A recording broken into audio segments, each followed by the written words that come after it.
베드로후서 1장 3절에서 4절. 하나님을 아는 것, 하나님을 아는 것. 그걸 보통 우리가 신지식이다 이렇게 이야기를 하죠. 하나님을 아는 것. 우리 성도들이 그리스도를 믿고 정말 믿음에 거한다면 은혜와 평강을 누리는 것은 당연합니다.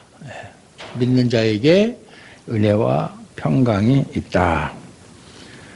그런데 사도는 무엇이라고 말하느냐 하면 하나님과 우리 주 예수를 알므로 은혜와 평강이 너희에게 더욱 많을지어다. 2절에 보면 그렇게 이야기를 하고 있죠.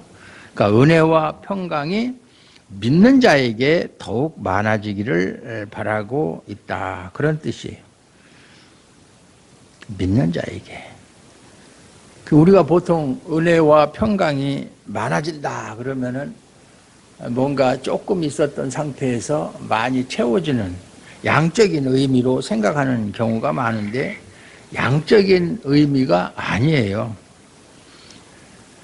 그래서 풍성한 은혜, 하나님의 은혜는 풍성하다 그러면 상당히 많다, 양적으로 뭐 그렇게 이야기들을 하고 생각을 하는데 하나님과 예수님을 알므로 나타나는 결과. 그러니까 은혜가 많다 하는 얘기는 하나님과 예수님을 잘 알고 있다. 그런 뜻이에요. 그것이지 뭐 양적으로 많아진다. 원래는 하나님의 은혜가 얼마 없었는데 많아졌다. 뭐 그런 뜻이 아니다. 그러니까 은혜와 평강이 풍성하다 하는 것은 하나님과 예수님을 아는 것으로 말미암아 맺어지는 열매다. 그렇게 이해를 하시면 돼요.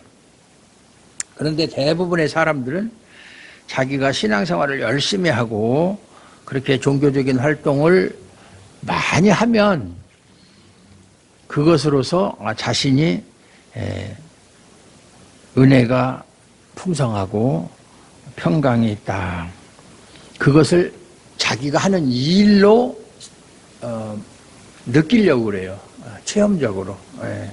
그래서 기도원에 찾아가고 부흥회, 요즘은 뭐 이런 것들도 점점 식어서 많지 않았는데 불과 한 30년 전만 해도 뭐 기도원 가는 데마다 사람이 넘쳐났죠.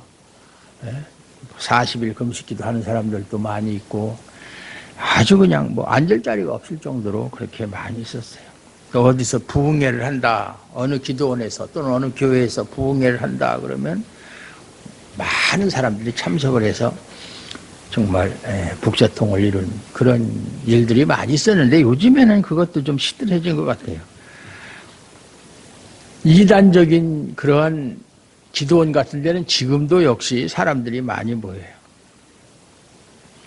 그런데 참석해서 뭔가 좀 하나님의 은혜를 풍성하게 누려보겠다. 그런 심리에서 그런데 참석하는 거거든요. 그런데 하나님의 은혜라고 하는 것은 하나님을 알지 못하는 상태에서는 그게 있을 수가 없는 거예요. 은혜가 무슨 뭐 우리 감정적인 그런 상태를 말하는 게 아니라 은혜나 평강은 그 사람의 내적인 심리 상태를 말하는 것이지 겉으로 드러나는 어떤 것을 말하는 게 아니다 그 말이에요. 그러니까 하나님과 예수님을 아는 것 없이 은혜 받았다. 나 오늘 뭐 은혜 많이 받았다. 어디 기도원에 가서 은혜 많이 받았다. 또는 뭐 어느 또 목사님의 설교를 듣고 은혜 많이 받았다 하는 것은 대부분 자기 감정이나 분위기에 치우친 결과일 경우가 많다 그 말이에요. 그러니까 참된 은혜가 뭔지 모르고 그러는 것이죠. 그래서 사도는 하나님과 예수님을 아는 것을 아주 중요한 것으로 언급하고 있는데도 불구하고 사람들은 이 문제를 소홀히 생각하며 간과해버리는 경우가 대부분이다. 사람들은, 교회 나오는 사람들, 여러분도 마찬가지겠지만 대부분은 난 하나님에 대해서 잘 안다. 예수님에 대해서도 잘 안다. 이렇게 생각하잖아요. 난 하나님에 대해서 잘 안다. 아니면 어떤 사람은 그거 신앙생활만 열심히 하면 되지 하나님에 대해서 꼭 알아야 되고 예수님에 대해서 알아야 되느냐. 그게 그렇게 중요하냐. 뭐 그렇게 생각하는 사람도 많이 있어요. 이렇게 성도들하고 이야기를 해보면 뭐 교리도 골치 아프고 뭐 하나님에 대해서 뭐 그렇게 알려고 하느냐. 예수님에 대해서 뭐 그렇게 뭐 알아야 될 필요가 있느냐. 열심히 신앙생활을 하면 되지. 이렇게 생각하는 사람들이 의외로 많아요. 아니면 한편으로는 나야 지금 교회 나온 지가 몇 년인데 뭐 20년, 30년 이제 하나님에 대해서 알 만큼 알고 예수님에 대해서도 알 만큼 안다. 그러면 됐지. 뭐 더 뭐가 필요하냐 하는 식으로 생각하는 사람들도 많다. 예. 여러분은 어떤 부류예요? 전자예요? 후자예요? 나 양쪽 다 아니다. 하지만 피조물인 인간이 창조주이신 하나님을 안다는 것은 어불성설이에요. 불가능해요. 그래서 우리가 신학을 공부할 때 하나님에 대해서 불가지론 알 수가 없다. 하나님에 대해서. 우리가 하나님에 대해서 안다는 것은 바퀴벌레가 우리 인간을 아는 것보다도 더 어려운 일이에요. 알 수가 없어요. 하나님에 대해서. 그러니까 하나님에 대해서 이러쿵 저러쿵 뭐 이야기하는 것 자체가 모순이죠. 그러면 하나님에 대해서 우리가 전혀 모르느냐? 아니죠. 하나님이 계시해 주신 말씀, 그게 성경이죠. 성경. 계시해 주신 말씀 범위 안에서만 하나님이 누구신가, 예수님이 누구신가를 성령의 깨달음을 통해서 날마다 새롭게 알아갈 뿐이다. 성경 공부를 통해서 아니면 예배를 통해서 또는 말씀을 통해서 찬양을 통해서 이렇게 삶 속에서 조금씩 하나님이 우리에게 계시해 주신 말씀의 범위 안에서, 그것도 뭐 100분의 1, 1000분의 1, 10,000분의 1도 모르지만 제가 항상 욕심이라면 아유 하나님 성경에 대해서 좀 많이 알았으면 좋겠습니다. 뭐 다 아는 것은 다 알 수는 없고 욕심이지만, 옛날에 그 박윤선 박사님이라고 우리나라 목사님으로서는 처음으로 주석 66권을 다 쓰신 분이 있어요.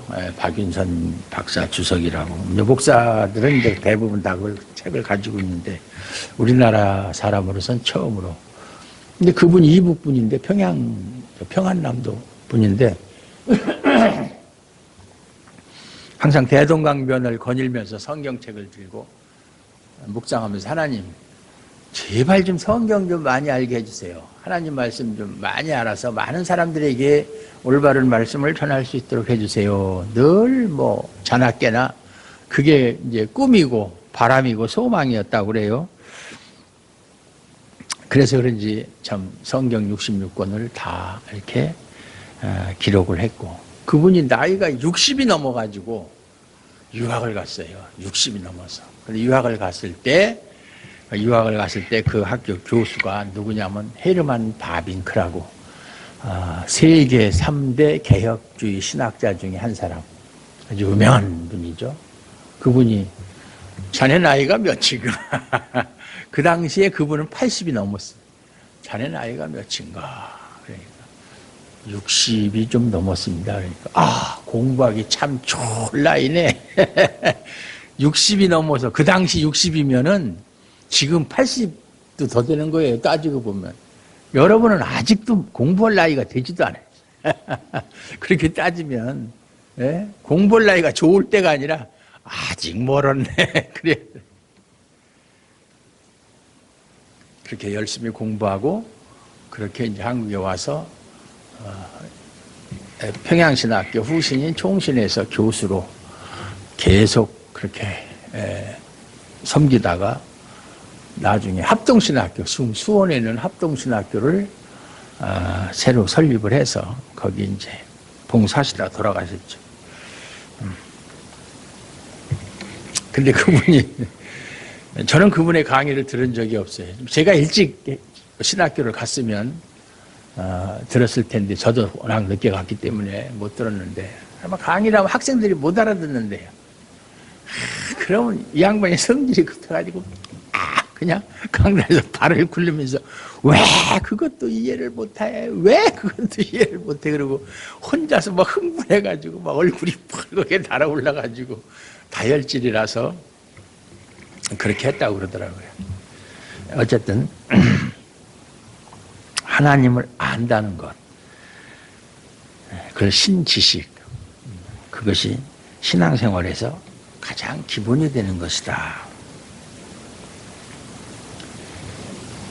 그래서 피조물이 인간을 안다고 하는 것은 하나님이 특별하게 자신을 알려주신, 그걸 계시라고 그러죠. 계시를 통해서만이 그 범위 안에서만 하나님을 알 수가 있다. 근데 우리가 이제 하나님이 우리에게 이렇게 특별 계시를 주셨어요. 이거는 믿는 자에게 주신 거예요. 그러면 이것을 통해서 하나님에 대해서 알아가려고 계속 노력을 해야 돼요. 죽을 때까지. 근데 아예 그냥 관심도 없고, 이런 건 관심도 없고, 그냥 현실에서 어떻게 하면 내가 하나님의 도움을 받을 수 있을까? 그것만 생각하는 거, 그것은 참된 신앙이라고 할 수가 없어요.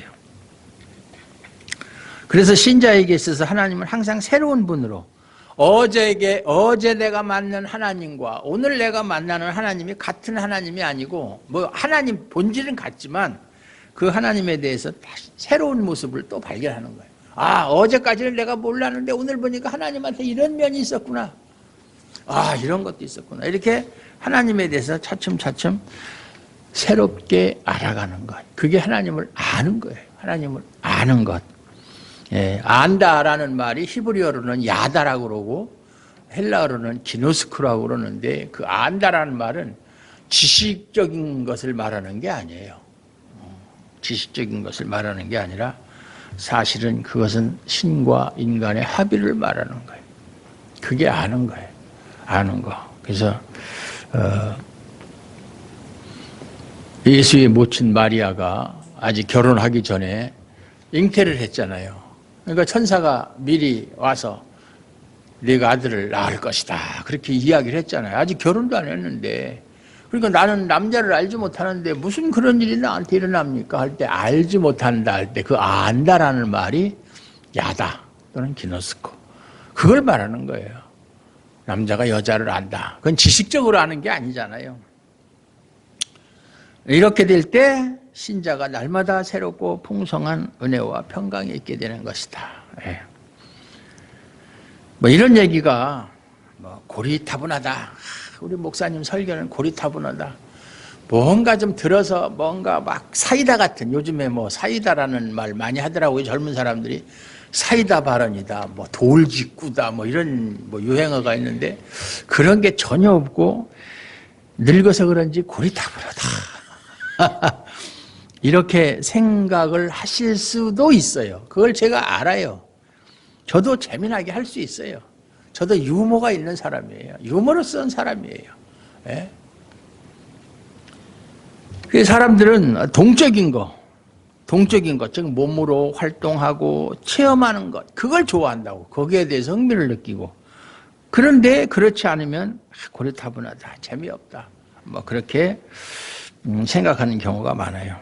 그래서 은혜와 평강은 하나님을 알게 됨으로써 보게 되는 것이지 몸으로 체험하는 것이 아니라 기분이 좋다, 막 들썩들썩하고 마치 구름을 걷는 것 같은 그런 체험이 은혜와 평강은 아니다, 그 말이에요.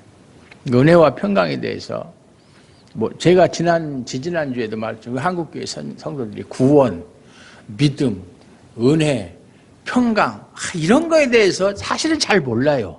신앙생활 오래 한 사람들도 잘 몰라요. 그냥 대충 또 자기가 들은 대로 그 범위 안에서만 알고 있는 거예요. 근데 그나마 그것도 잘못 알고 있는 경우가 많죠. 요한복음 17장 3절에 보면 예수님께서 뭐라고 말씀하셨느냐면, 영생은 곧 유일하신 참 하나님과 그가 보내신 자 예수 그리스도를 아는 것이다. 영생이란 무엇이냐? 쉽게 얘기하면 하나님과 예수님을 아는 것이 영생이다. 그러니까 앞에 지금까지 제가 말씀드린 대로 하나님과 예수님을 아는 것이 은혜와 평강이라고 그랬잖아요. 그러면 구원이라 영생을 얻는 사람이 은혜와 평강을 누리지 못한다? 그건 말이 안 되는 얘기죠. 그러니까 영생, 은혜, 평강은 같은 의미라는 얘기죠, 결국은. 그러니까 이 말씀대로 신자의 신앙생활에서 가장 중요한 것이 하나님을 아는 것이다. 예수님을 아는 것이다. 아는 것이 힘이다. 아는 것이 영생이다. 그러므로 우리는 평강과 은혜를 누리고자 하기 전에 어떻게 하면 은혜를 누릴 수 있는가? 뭐 옛날 목사님들 설교 제목 보면 은혜를 받는 비결, 뭐 그런 제목의 설교도 있었는데 그런 비결은 없어요.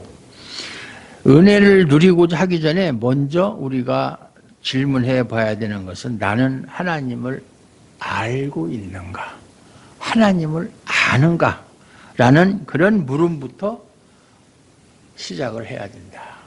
하나님에 대해서 알지도 않고 알지도 못하고 알려고 하지도 않고 그러면서 하나님의 은혜를 바란다?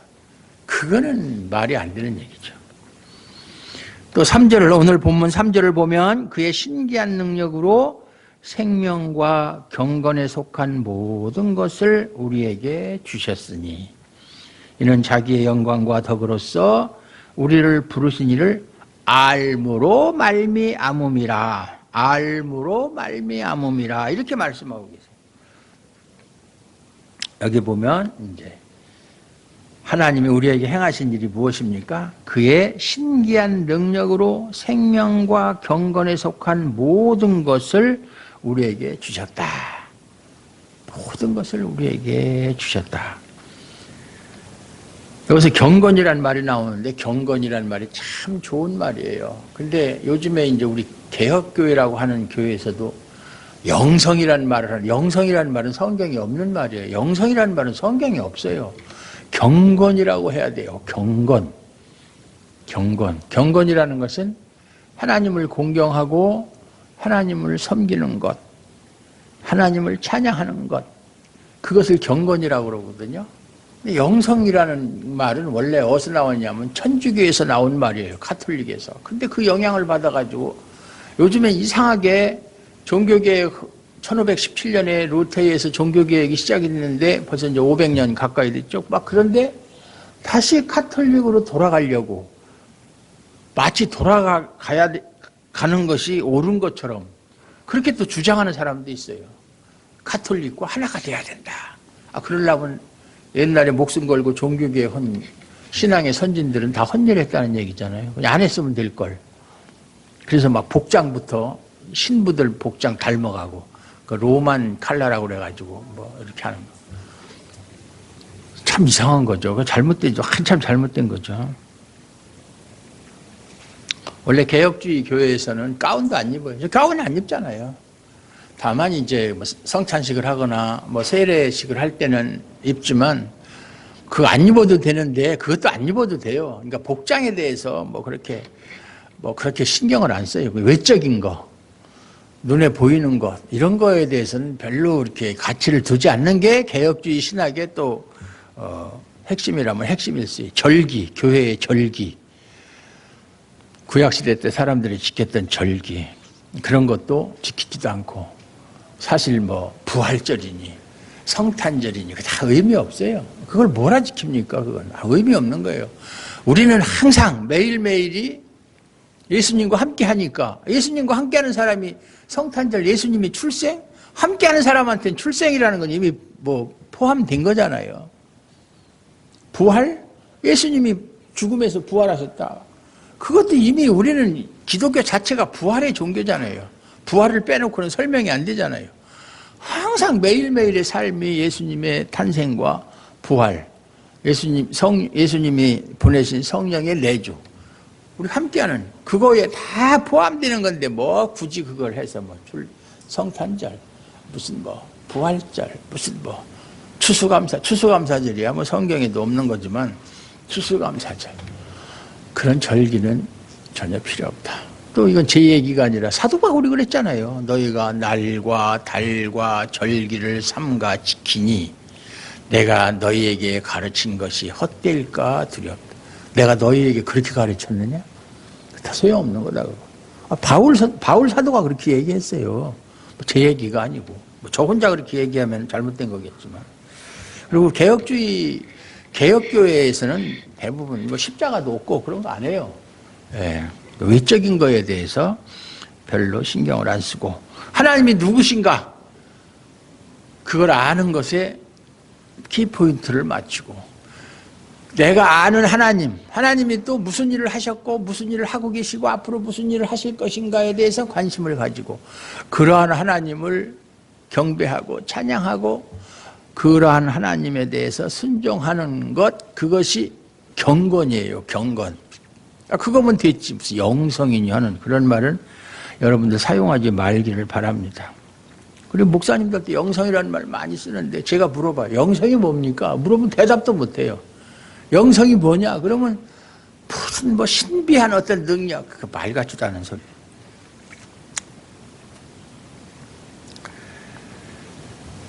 신기한 능력으로 생명과 경건에 속한 모든 것을 우리에게 주셨다.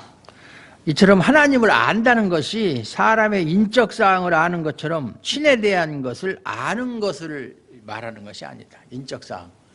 당신의 주소가 어딥니까? 당신의 이름이 무엇입니까? 당신의 주민등록번호. 그렇게 아는 것을 말하는 게 아니다. 그 말이. 예? 인적 사항. 옛날에 이제 경찰서 가서 조사를 받게 되면 이제 형사들이 제일 먼저 이제 조사를 받을 때 물어보는 게 인적사항, 본적, 주거, 주소라는 말은 안 써요. 주거, 현재 살고 있는 곳. 주민등록상의 주소지가 아니라 현재 살고 있는 것. 성명, 그 다음에 주민등록번호, 또 전과관계, 그런 거. 그런 것을 말하는 게 그렇게 아는 것을 하나님을 아는 것은 그런 것이 아니고 하나님이 우리에게 행하신 일이 무엇인가? 하나님이 나한테 무슨 일을 행하셨는가? 그거에 대해서 아는 것을 말하는 거예요. 하나님을 안다. 우리가 하나님에 대해서 하나님은 우리가 신학 공부할 때 보면 하나님의 이름 구약에서 나타난 이름 엘로힘 엘샤다이 엘론 여러 가지 여호와 니시 이런 이름이 있는데 그런 것을 아는 것을 말하는 게 아니라 하나님이 우리에게 행하신 일이 무엇인가를 아는 것을 말한다.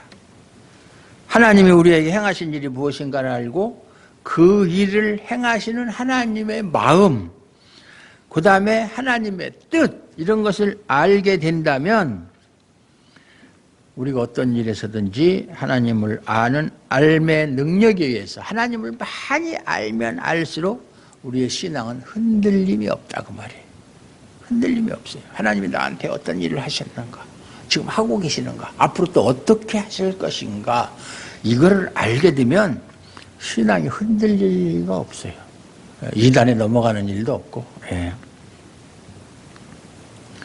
신자는 하나님이 행하신 일을 알게 됨으로써 피조물이고 경건치 못하고 불의한 우리에게 참 그냥 내버려 두면 하나님이 우리에게 관심을 가지지 않고 내버려 두시면 우리는 하나님의 진노를 받아서 영원한 멸망에 떨어질 수밖에 없는 죄인들이잖아요. 그런데 하나님이 크고 놀라운 은총으로 우리에게 다가오셨다. 그걸 알게 되잖아요. 그 알미 신자를 더욱 많은 은혜에 있게 하는 것이다. 그 말이에요.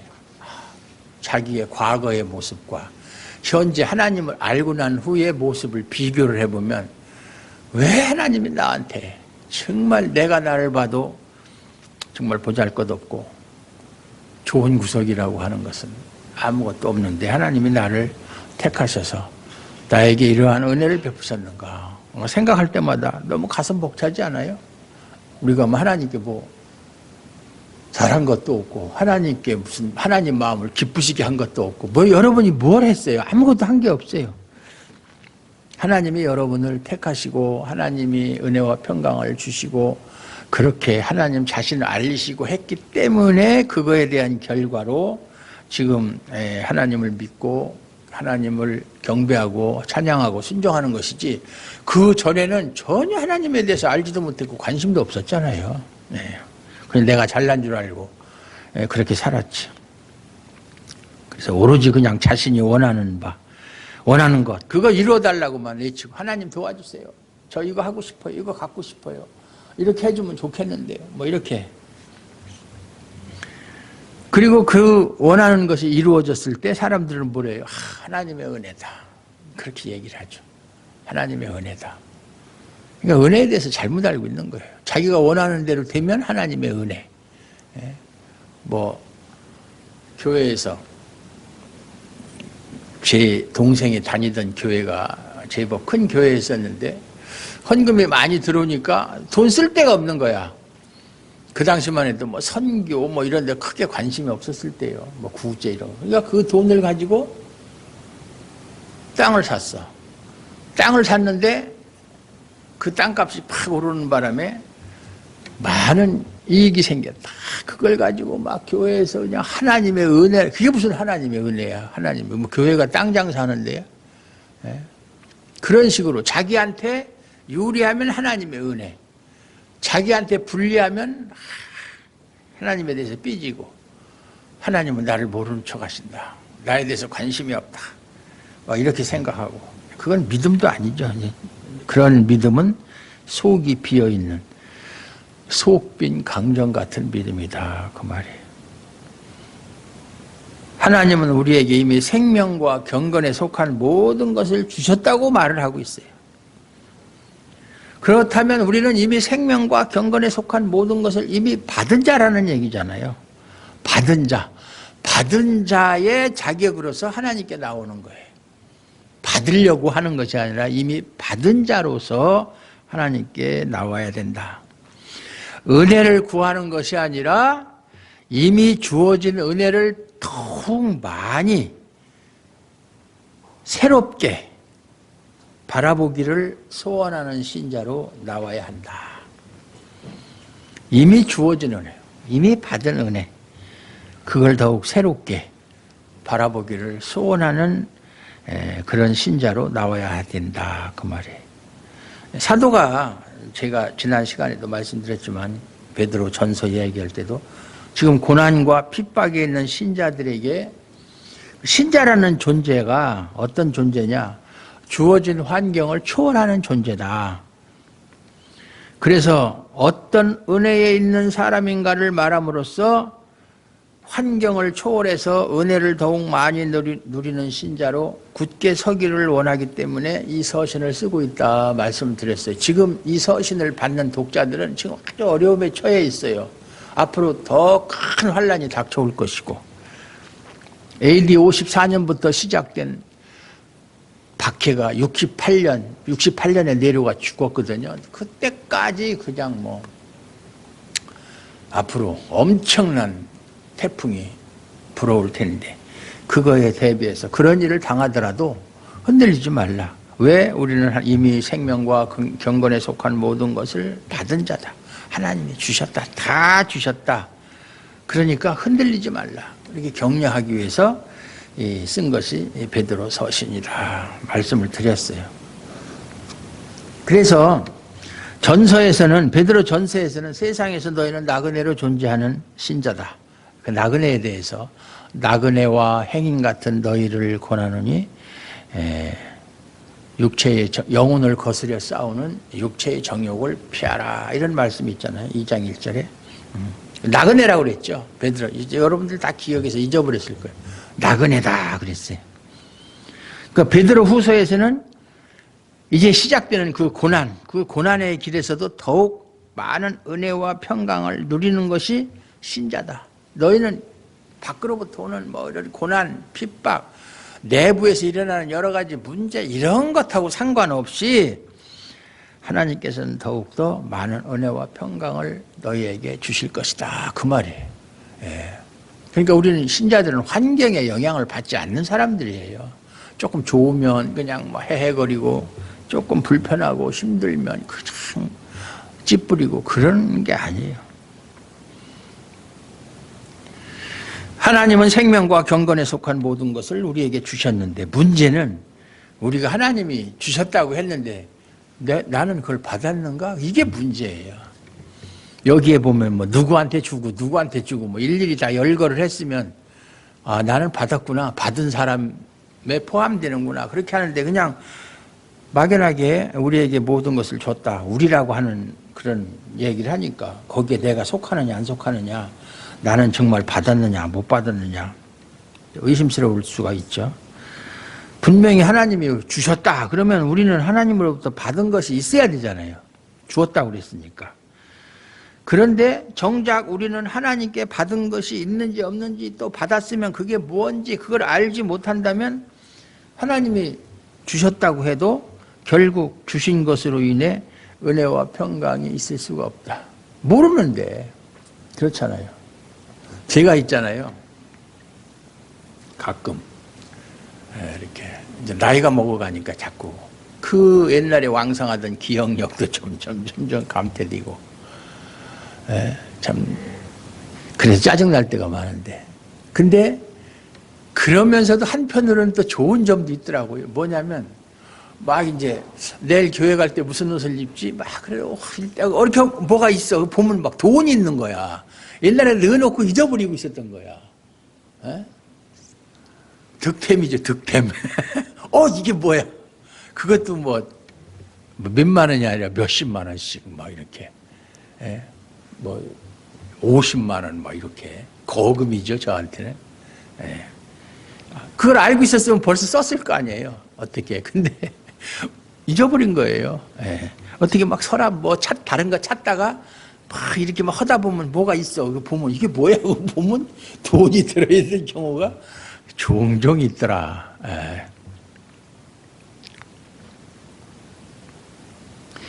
하나님은 주셨는데 왜 받은 것이 없는 것처럼 살아가느냐?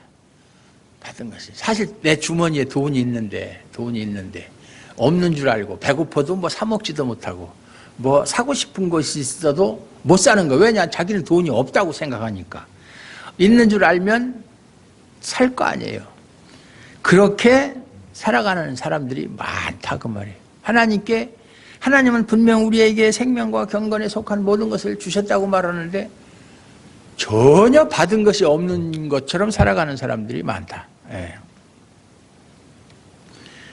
그 이유가 뭐냐? 하나님을 알지 못하니까 그러는 거예요. 하나님을 모르기 때문에. 하나님을 모르기 때문에 그렇게 생각을 하는 거예요. 사도가 이는 자기의 영광과 덕으로서 우리를 부르신 자를 알므로 말미암는다. 하나님을 알아야 하나님이 무엇을 주셨는지, 그것이 내가 받았는지 안 받았는지 알 수 있는데 하나님을 모르니까 그런 것도 모른다 그 말이에요. 하나님을 아는 것이 전제돼야 된다 그 말이에요. 하나님을 아는 것이 가장 중요한 것이다. 오늘은 진현이가 설교를 아주 열심히 듣네.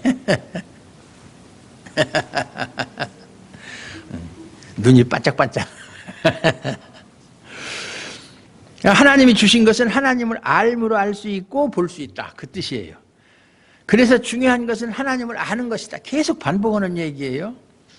이것이야말로 현대교회가 깊은 관심을 두어야 할 문제가 아닐 수 없다. 이게 가장 중요해요. 하나님을 아는 것. 신지식. 하나님을 아는 지식.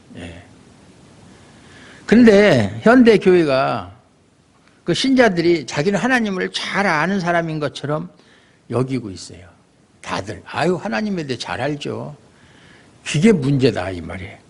하나님을 잘 알고 있고 믿음도 있는데 다만 그러나죠.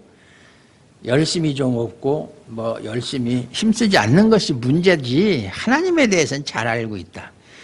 그렇게 생각하는 것이야말로 성도가 하나님으로부터 멀어지는 것이 없어요.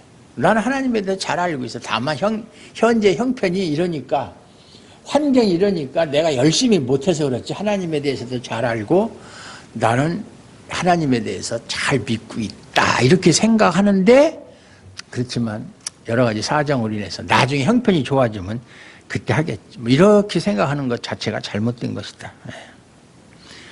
그러면 우리 성도들이 힘써야 할 것이 무엇이냐? 신앙생활에서 가장 중요한 게 뭐냐? 기도 많이 하는 겁니까? 아니면 성경을 많이 읽는 겁니까? 물론 중요한 거죠. 기도, 성경 뭐 읽는 거. 그건 뭐 신자로서 당연히 해야 될 일이.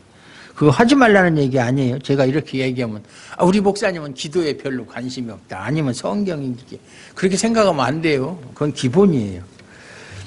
하지만 그러한 부분이 부족해서 나는 그렇게 못한다. 남들처럼 기도도 많이 못하고 성경도 많이 못 읽는다. 그러니까 나는 신앙이 연약하다. 이렇게 생각한다면 그런 생각이야말로 어리석은 생각이다. 그 말이에요.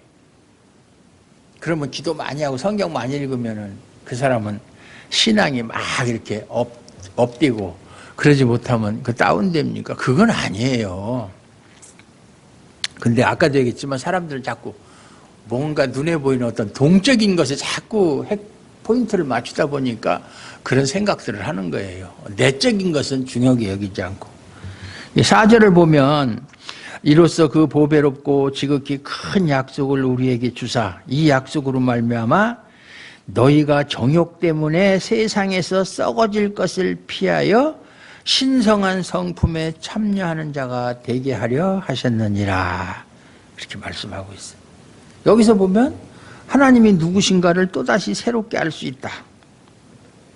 하나님이 누구신가에 대해서 우리가 또 알 수 있는 부분이에요. 하나님은 우리에게 지극히 큰 약속을 주셨다 그랬어요. 보배롭고 지극히 큰 약속을 우리에게 주셨다. 그러니까 하나님은 이 약속에 따라서 일하시는 분이다. 하나님이 약속하신 것은 결코 행하시지 않는 법이 없고 이루어지지 않는 게 없어요. 그 약속에 따라서 하나님은 일하시기 때문에 이 약속 때문에 이 약속 안에서 이 약속으로 말미암아 너희가 정욕 때문에 너희의 정욕 때문에 세상에서 썩어질 것, 없어질 것, 잠시 잠깐이면 없어질 것을 위해서 살지 않고 그것을 피해서 신성한 성품에 이게 경건이라고 그랬죠. 참여하는 자가 되게 하려 하셨느니라. 예. 왜? 하나님이 약속하셨기 때문에. 그 약속으로 말미암아 하나님이 일하셔서 우리를 세상에서 썩어질 것을 피하여 경건하게 살도록 쉽게 얘기하면 그렇게 하셨다 그 말이죠. 결국 하나님은 약속을 이루시기 위해서 놀라운 능력으로 우리에게 역사하시는 분이다. 오늘 우리가 하나님에 대해서 아는 것 중에 하나가 그거예요. 약속을 이루시기 위해서 놀라운 능력으로 지금 이 시간도 일하시고 계신다. 이러한 믿음이 있을 때 이러한 하나님이 하시는 일에 대해서 알고 이것을 믿을 때 우리는 어떤 환경에서도 흔들림이 없게 되는 것이다 그 말이에요. 믿습니까? 네. 지금의 여러분께는 하나님이 역사하고 있다. 하나님은 단 하루도 성경에 보면 일하시는 하나님은 회전하는 그림자도 없다. 주무시지도 않고 졸지도 않는다. 그건 뭐냐면 계속 쉼 없이 지구가 계속 돌듯이 시계가 계속 흐르듯이 시간이 흐르듯이 하나님은 일하고 계신다. 단 한순간도 1초도 하나님 일하시는 것이 멈추는 것은 없다 그 말이에요. 얼마나 감사한 거예요. 하나님이 알았어. 나중에 내가 생각날 때 기회 있을 때 그때 내가 한번 생각해보고 그때 내가 도와줄게. 그런 게 아니라 하나님은 계속 우리에게 은혜와 평강을 주시기 위해서 지금도 일하고 계신다. 하나님이 역사하고 계신다. 눈에 보이지 않지만 그러니까 믿음이죠. 뭐 눈에 보이는 것을 누가 믿어요. 눈에 보이는데 이 알매 이러한 것을 아는 것이 여러분을 굳게 붙들고 여러분에게 은혜와 평강이 있게 하실 줄을 믿습니다.